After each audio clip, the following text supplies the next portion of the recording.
প্রিয় শিক্ষার্থী, আজকের বিষয়বস্তু হচ্ছে অ্যারোমেটিক হাইড্রোকার্বন। অ্যারোমেটিক হাইড্রোকার্বনের বেনজিন সম্পর্কে আজকে আলোচনা করব আমরা। অ্যারোমেটিক যৌগ, অ্যারোমেটিক যৌগের সংজ্ঞা হচ্ছে যে বেনজিন বলয় থাকলে এবং তার জাতকগুলিকে অ্যারোমেটিক যৌগ বলা হয়। পরবর্তীতে এসে দেখা গেছে যে আসলে ওইভাবে সংজ্ঞায়িত সকল যৌগই অ্যারোমেটিকের মধ্যে আসে না। সেজন্য 4n+2 সংখ্যক পাই ইলেকট্রন, সেই পাই ইলেকট্রনটা ঘূর্ণায়মান, স্থির নয়, সঞ্চালনক্ষম পাই ইলেকট্রন বিশিষ্ট যৌগগুলিকে অ্যারোমেটিক যৌগ বলবে। 4n+2 সংখ্যক পাই ইলেকট্রন, এবং এই পাই ইলেকট্রনগুলি ঘূর্ণায়মান বা সঞ্চালনক্ষম। n এর মান 1, 2, 3, 4 ইত্যাদি। n এর মান 1 হলে 4 × 1 + 2 6 পাই। তাহলে আমরা বেনজিনে দেখতেছি 3টা দ্বিবন্ধন আছে, তাহলে প্রত্যেকটাতে 1টা 2টা 3টা 4টা 5টা 6টা পাই ইলেকট্রন দিয়ে 3টা পাই বন্ধন আছে। তাহলে এটা 4n+2 সংখ্যক পাই ইলেকট্রনের দ্বারা গঠিত। একইভাবে n = 2 বসালে আমরা দেখছি 10টা ইলেকট্রন। ন্যাপথ্যালিনটা ওই দুটা বেনজিন বলয় একত্রিত হয়ে এই 5টা দ্বিবন্ধন আছে, এবং 5টা দ্বিবন্ধন তৈরি করতে 10টা পাই ইলেকট্রন প্রয়োজন হয়েছে। অ্যারোমেটিক যৌগ তাহলে হচ্ছে 4n+2 সংখ্যক পাই ইলেকট্রন যদি থাকে তাহলে তাদেরকে আমরা অ্যারোমেটিক যৌগ বলবো। এই অ্যারোমেটিক যৌগের এই সংজ্ঞাটা করেছে হাকেল। এই হাকেলের সেজন্য হাকেল নীতি। 4n+2 সংখ্যক সঞ্চালনক্ষম পাই ইলেকট্রন বিশিষ্ট যৌগকে অ্যারোমেটিক যৌগ বলে। অ্যারোমেটিক যৌগের এই ধরনের নামকরণকে বলা হচ্ছে, বা এই ধরনের সংজ্ঞায়িত করার সূত্রকে বলা হচ্ছে হাকেল নীতি। তাহলে এখানে আমাদের এই n এর মান 1 বসালে 6, n এর মান 2 বসালে 10, n এর মান 3 বসালে 14 পাই ইলেকট্রন হচ্ছে। এই সংখ্যাগুলিকে বলা হচ্ছে হাকেল সংখ্যা। এবং এই নীতি অনুসারে আমরা দেখছি বেনজিন তো আমরা দেখেছি অ্যারোমেটিক যৌগ, আরও দুটা দেখলাম, একটা থায়োফিন। তাহলে এখানে 1, 2, 3, 4, 5, 6টা আমাদের পাই ইলেকট্রন আছে। আবার আরেকটি দেখছি পিরিডিন, সেখানে 1, 2, 3, 4, 5, 6টা পাই ইলেকট্রন আছে। তাহলে দেখা যাচ্ছে এটা আমাদের বেনজিন বলয় নয়, এটাও বেনজিন বলয় নয়, কারণ এখানে কার্বনের জায়গায় নাইট্রোজেন আছে, এখানে সালফার আছে, এটা পঞ্চভুজ, হ্যাঁ 5টা। তারপরেও এরা অ্যারোমেটিক যৌগ কেন? ওই হাকেল নীতির কারণে। তাহলে হাকেল নীতিটা কি হচ্ছে? 4n+2 সংখ্যক সঞ্চালনক্ষম বা ঘূর্ণায়মান পাই ইলেকট্রন বিশিষ্ট যৌগকে আমরা অ্যারোমেটিক যৌগ বলবো, এবং অ্যারোমেটিক যৌগের এইভাবে সংজ্ঞায়িত করার নিয়মকে বলা হচ্ছে হাকেল নীতি। বেনজিন নিউক্লিয়াসটা হচ্ছে সুষম ষড়ভুজাকার যে চক্রিক যৌগ আছে, কাঠামোটা আছে, সেটাকে বেনজিন নিউক্লিয়াস বলছে। অর্থাৎ 6 কার্বন বিশিষ্ট যে ষড়ভুজাকার কাঠামো, সেটাই বেনজিন নিউক্লিয়াস। আর তার সাথে যদি কোনো অ্যালকাইল মূলক যুক্ত থাকে তাকে পার্শ্ব শিকল বলছে।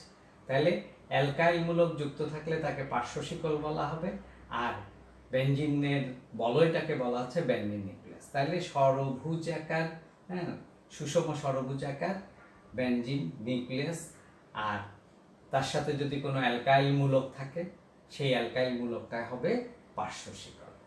আচ্ছা, বেনজিন কিভাবে প্রস্তুত করি? বেনজয়িক অ্যাসিডকে আমরা সোডা লাইম হচ্ছে সোডিয়াম হাইড্রোক্সাইড আর চুনের মিশ্রণ, সোডা লাইম সহ উত্তপ্ত করলে আমরা পাচ্ছি বেনজিন সোডিয়াম কার্বনেট পানি। তাহলে বেনজয়িক অ্যাসিডকে সোডা লাইম সহ উত্তপ্ত করলে আমরা পাচ্ছি বেনজিন সোডিয়াম কার্বনেট এবং পানি। এটি একটি পদ্ধতি। আরেকটি পদ্ধতি আছে ফেনল। বেনজিনের সাথে OH মূলক থাকলে তাহলে সেটাকে ফেনল বলে। ফেনল জিঙ্ক ধাতুর সাথে পাতন যদি করা হয় তাহলে বেনজিন এবং জিঙ্ক অক্সাইড উৎপন্ন হয়। তাহলে এটি আরেকটি পদ্ধতি। আরেকটি পদ্ধতি আমরা অ্যালকাইনকে ইথাইনকে লোহিত তপ্ত লোহার নলের মধ্যে দিয়ে 500 ডিগ্রি সেন্টিগ্রেডে উত্তপ্ত যদি করা হয় তাহলে বেনজিন উৎপন্ন হবে। তাহলে বেনজিন প্রস্তুতিতে আমরা 3টা পদ্ধতি দিই। বেনজিনের এবার ধর্ম আসে। বেনজিন দ্রুত বিক্রিয়া দেয়। তাহলে দেখা যাচ্ছে বেনজিন নিকেল প্রভাবকের উপস্থিতিতে 200 ডিগ্রি সেন্টিগ্রেডে 3 অণু হাইড্রোজেনের সাথে যুক্ত হয়ে সাইক্লোহেক্সেন তৈরি করছে। অর্থাৎ বেনজিনের যে একান্তর দ্বিবন্ধন আছে সেই দ্বিবন্ধনগুলি ভেঙে সেখানে হাইড্রোজেন যুক্ত হয়ে গেছে। তাহলে যেটা তৈরি হলো সেটা হচ্ছে সাইক্লোহেক্সেন। অনুরূপভাবে বেনজিন সূর্যালোকের উপস্থিতিতে অথবা অতিবেগুনি রশ্মি ইউভিআর ক্লোরিনের সাথে বিক্রিয়া করলে 3 অণু ক্লোরিনের সাথে যুক্ত হয়ে গ্যামাক্সিন অথবা বেনজিন হেক্সাক্লোরাইড, 6টা ক্লোরিন আছে দেখে বেনজিন হেক্সাক্লোরাইড। তাহলে এখানেও কি হচ্ছে, ওই দ্বিবন্ধনগুলি ভেঙে একক বন্ধনে রূপান্তরিত হচ্ছে। এই 2টা বিক্রিয়া থেকে আমরা বুঝতে পারি যে বেনজিন অণুতে 3টি দ্বিবন্ধন আছে এবং বেনজিন একটি অসম্পৃক্ত যৌগ, কারণ বেনজিন অণুতে পাই বন্ধন আছে। তাহলে বেনজিন কি করছে, এক অণু 3 অণু হাইড্রোজেনের সাথে যুক্ত হয়েছে। ইথিন এক অণু হাইড্রোজেনের সাথে যুক্ত হয়। তাহলে ইথিনে একটা পাই বন্ধন আছে দেখে এক অণু হাইড্রোজেনের সাথে যুক্ত হয়, আর বেনজিনে 3টা পাই বন্ধন আছে দেখে 3 অণু হাইড্রোজেনের সাথে বা 3 অণু ক্লোরিনের সাথে যুক্ত হয়। অনুরূপভাবে বেনজিন ওজনের সাথেও যুক্ত হয়ে বেনজিন ওজোনাইট তৈরি করে এবং সেটা আবার আদ্র বিশ্লেষণ করলে গ্লাইঅক্সাল তৈরি হয়। তাইলে এখান থেকে আমরা দেখতে পাচ্ছি বেনজিন অণুতে 3টি দ্বিবন্ধন আছে এবং বেনজিন একটি অসম্পৃক্ত যৌগ।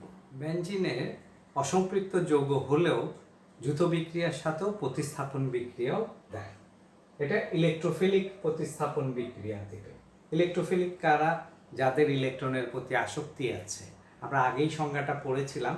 ইলেকট্রোফিলিক হচ্ছে ইলেকট্রনের প্রতি আসক্তি আছে, অর্থাৎ ধনাত্মক চার্জ বহন করবে অথবা তোমার ইলেকট্রনের ঘাটতিযুক্ত যৌগ হবে। তাহলে নাইট্রেশন, অ্যালকাইলেশন, হ্যালোজিনেশন, আরও বিক্রিয়া আছে, সালফোনেশন ইত্যাদি বিক্রিয়াগুলি সব হচ্ছে ইলেকট্রোফিলিক প্রতিস্থাপন বিক্রিয়া। তাহলে আমরা নাইট্রেশন বিক্রিয়া দেখি। বেনজিন নাইট্রিক অ্যাসিডের সাথে গাঢ় সালফিউরিক অ্যাসিডের উপস্থিতিতে বিক্রিয়া করলে নাইট্রোবেনজিন এবং পানি তৈরি হয়।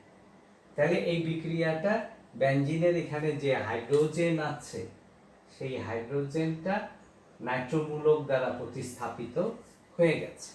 তাহলে এই কারণে এটাকে নাইট্রেশন বিক্রিয়া বলছে। তাহলে এই বিক্রিয়ার কৌশল কি হবে? প্রথম ধাপে নাইট্রিক অ্যাসিড আর সালফিউরিক অ্যাসিড নিজেদের মধ্যে বিক্রিয়া করে নাইট্রোনিয়াম আয়ন, যেটা ইলেকট্রোফাইল, বাইসালফাইড আয়ন, নিউক্লিওফাইল এবং পানি তৈরি করে। তাহলে প্রথম ধাপে নাইট্রিক অ্যাসিড আর সালফিউরিক অ্যাসিড মিলে ইলেকট্রোফাইল, নিউক্লিওফাইল আর একটা নিরপেক্ষ যৌগ তৈরি করেছে। দ্বিতীয় ধাপে কি হচ্ছে, বেনজিনের যে পাই ইলেকট্রন আছে এই পাই ইলেকট্রন দ্বারা নাইট্রোমূলক মানে ইলেকট্রোফাইল আকৃষ্ট হয়েছে।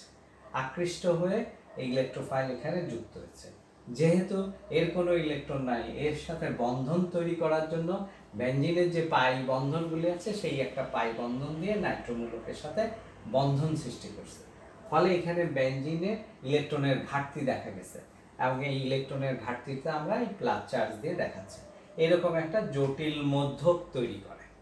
তাহলে দ্বিতীয় ধাপে বেনজিন ইলেকট্রোফাইলকে আকৃষ্ট করে, বেনজিনের পাই ইলেকট্রন দ্বারা ইলেকট্রোফাইল আকৃষ্ট হয়ে জটিল মধ্যক তৈরি করে। তৃতীয় ধাপে কি হচ্ছে, তৃতীয় ধাপে বেনজিনের যে জটিল মধ্যক তৈরি হয়েছে সেখানে বেনজিনের এই কার্বনের সাথে হাইড্রোজেনের যে বন্ধন ইলেকট্রনগুলি আছে, হাইড্রোজেন সেই বন্ধন ইলেকট্রনগুলি এই বেনজিন বলয়ের দিকে ঠেলে দেয়, কারণ বেনজিন বলয়তে ইলেকট্রনের ঘাটতি আছে। ফলে এটা কি হচ্ছে, প্রোটন হয়, হাইড্রোজেন আয়ন হিসাবে আসে। এই হাইড্রোজেন আয়ন এই যেখানে নিউক্লিওফাইল তৈরি হয়েছে বাইসালফাইড আয়ন, সেই বাইসালফাইড আয়নের সাথে আকৃষ্ট হয়ে সালফিউরিক অ্যাসিডে পরিণত হয়। তাহলে সালফিউরিক অ্যাসিড আমরা এখানে কি প্রভাবক হিসেবে ব্যবহার করেছি। বিক্রিয়া শেষে সালফিউরিক অ্যাসিড আবার পাওয়া গেল, ফেরত পাওয়া গেল, কারণ আমরা জানি প্রভাবক বিক্রিয়া শেষে অপরিবর্তিত থাকে। তাহলে উৎপাদ কি আমাদের নাইট্রো বেনজিন আর এখানে পানি। তাহলে কি হলো, বেনজিন নাইট্রিক অ্যাসিডের সাথে গাঢ় সালফিউরিক অ্যাসিডের উপস্থিতিতে বিক্রিয়া করলে নাইট্রোবেনজিন এবং পানি হয়। এটা সাধারণত 3 ধাপে সংগঠিত হয়ে থাকে। আরেকটি প্রতিস্থাপন বিক্রিয়া হচ্ছে ফ্রিডেল-ক্রাফট অ্যালকাইলেশন বিক্রিয়া। ফ্রিডেল-ক্রাফট একজন বিজ্ঞানীর নাম, সেখান থেকে আসছে ফ্রিডেল-ক্রাফট অ্যালকাইলেশন বিক্রিয়া। বেনজিন মিথাইল ক্লোরাইডের সাথে অনার্দ্র অ্যালুমিনিয়াম ক্লোরাইডের উপস্থিতিতে বিক্রিয়া করলে টলুইন এবং হাইড্রোক্লোরিক অ্যাসিড বা HCl তৈরি করছে। তাহলে বেনজিন মিথাইল ক্লোরাইডে, তাহলে মিথাইল মূলক বেনজিনের হাইড্রোজেনকে প্রতিস্থাপিত করে সেখানে বসেছে, টলুইন তৈরি হয়েছে। আবার টলুইনের আরেকটি নাম আছে মিথাইল বেনজিন হাইড্রোক্লোরিক অ্যাসিড। তাহলে এটার কৌশল, এখানে প্রথম ধাপে কি হচ্ছে, মিথাইল ক্লোরাইড আর অ্যালুমিনিয়াম ক্লোরাইড এরা দুজনে বিক্রিয়া করে মিথাইল কার্বনিয়াম আয়ন আর অ্যালুমিনিয়াম টেট্রাক্লোরাইড আয়ন তৈরি করে। তাহলে এটা প্লাস চার্জ, তাহলে এটা ইলেকট্রোফাইল আর এটা হচ্ছে নিউক্লিওফাইল। তাহলে প্রথম ধাপে কি হচ্ছে, এই দুটো বিক্রিয়া করে মিথাইল ক্লোরাইড আর অ্যালুমিনিয়াম ক্লোরাইড বিক্রিয়া করে ইলেকট্রোফাইল এবং নিউক্লিওফাইল তৈরি করেছে। দ্বিতীয় ধাপে বেনজিনের পাই ইলেকট্রন দ্বারা ইলেকট্রোফাইল আকৃষ্ট হয়ে এখানে বন্ধন সৃষ্টি করছে। বন্ধন সৃষ্টি করতে যেহেতু এটার ইলেকট্রনের ঘাটতি আছে, সেহেতু এই বেনজিনের পাই ইলেকট্রন দিয়ে এই বন্ধনটা তৈরি হয়েছে। তাহলে বেনজিন বলয়ের মধ্যে ইলেকট্রনের ঘাটতি হয়ে গেছে, সেই জন্য ধনাত্মক চার্জ। এটাকে জটিল মধ্যক, অনেক সময় সিগমা জটিলও বলা হয়ে থাকে, জটিল মধ্যক। এই তৃতীয় ধাপে এই জটিল মধ্যক বা সিগমা জটিলটা নিউক্লিওফিলিক অ্যালুমিনিয়াম টেট্রাক্লোরাইড আয়ন এই নিউক্লিওফাইলকে আকর্ষণ করবে।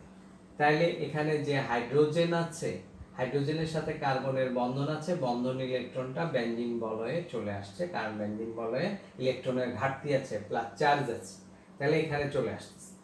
তাহলে হাইড্রোজেনটা প্রোটন আকারে বের হয়ে আসে, এখান থেকে একটা ক্লোরাইড আয়নের সাথে যুক্ত হয়ে হাইড্রোজেন ক্লোরাইড হয়েছে, আর অ্যালুমিনিয়াম ক্লোরাইড পুনরুদ্ধার হয়েছে, আর এখানে তৈরি হয়েছে টলুইন।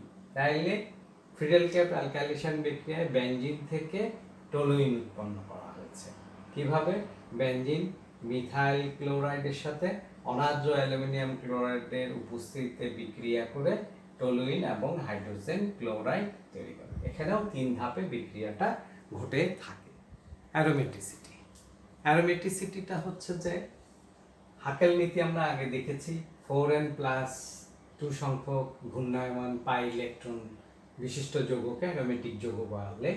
সেই অ্যারোমেটিক যৌগের 4n+2 সংখ্যক পাই ইলেকট্রন বিশিষ্ট যৌগটার যে নিজস্ব বৈশিষ্ট্য বা ধর্ম আছে, সেই ধর্মগুলিকেই বলা হচ্ছে অ্যারোমেটিসিটি। বেনজিনে আমরা দেখেছি বেনজিন অণুতে দ্বিবন্ধন আছে, কিন্তু সেই দ্বিবন্ধনটা সাধারণ দ্বিবন্ধনের মতো অসম্পৃক্ত নয়, সেই জন্য এটা বিশেষ ধরনের অসম্পৃক্ত। এটি বেনজিন হাইড্রোজেন, ক্লোরিন, ওজোন এদের সাথে যৌথ বিক্রিয়া ঘটলেও হাইড্রোজেন ক্লোরাইড, হাইড্রোজেন ব্রোমাইডের সাথে যৌথ বিক্রিয়া ঘটাতে পারে না। যেখানে ইথিন অসম্পৃক্ত যৌগগুলি হাইড্রোজেন, ক্লোরিন, ওজোন বা হাইড্রোজেন ক্লোরাইড, হাইড্রোজেন ব্রোমাইডের সাথে বন্ধন গঠন করতে পারে, কিন্তু বেনজিন এই হাইড্রোজেন ক্লোরাইড, হাইড্রোজেন ব্রোমাইডের সাথে যৌথ বিক্রিয়া দেয় না। অসম্পৃক্ত যৌগগুলি প্রতিস্থাপন বিক্রিয়া দিতে পারে না, কিন্তু বেনজিনে আমরা দেখলাম একটু আগে নাইট্রেশন এবং অ্যালকাইলেশন, হ্যালোজেনেশন, সালফোনেশন ইত্যাদি প্রতিস্থাপন বিক্রিয়া দেয়, যা অ্যারোমেটিক যৌগের একটা বিশেষ ধর্ম। এরপরে বিশেষ স্থায়িত্ব। বেনজিনে দ্বিবন্ধন থাকা সত্ত্বেও ক্ষারীয় পটাশিয়াম পারম্যাঙ্গানেট দ্বারা জারিত হয় না, যেটা আমরা ইথিনে দেখেছি। ইথিনে ক্ষারীয় পটাশিয়াম পারম্যাঙ্গানেট দ্বারা জারিত করলে আমরা ক্ষারীয় পটাশিয়ামের গোলাপি বর্ণটা বর্ণহীন দেখি, হ্যাঁ, গ্লাইকল তৈরি হয় সেটা দেখি, কিন্তু বেনজিনের মধ্যে আমরা ক্ষারীয় পটাশিয়াম পারম্যাঙ্গানেট দিলে কোনো পরিবর্তন হবে না, অর্থাৎ ক্ষারীয় পটাশিয়াম পারম্যাঙ্গানেট দ্বারা বেনজিন জারিত হয় না। আরেকটি আছে অনুরণন। অনুরণনটা হচ্ছে ঘূর্ণায়মান পাই ইলেকট্রনের জন্য অনুরণন ঘটে, অর্থাৎ ইলেকট্রনগুলি, বেনজিন ইলেকট্রনগুলি নির্দিষ্ট 2টি কার্বনের মধ্যে না থেকে সব কার্বনের মধ্যে ঘুরতে থাকে পাই ইলেকট্রনগুলি। সেই জন্য কার্বন কার্বন বন্ধন দূরত্ব সাধারণ একক বন্ধন এবং দ্বিবন্ধনের মাঝামাঝি হয়। একক বন্ধনের কার্বন কার্বন একক বন্ধনের যে দৈর্ঘ্য হয়, কার্বন কার্বন দ্বিবন্ধনের যে দৈর্ঘ্য হয়, তাদের মাঝামাঝি হয়ে থাকে। এই চারটি বিশেষ ধর্মেরকে একত্রে বলা হয়ে থাকে অ্যারোমেটিসিটি।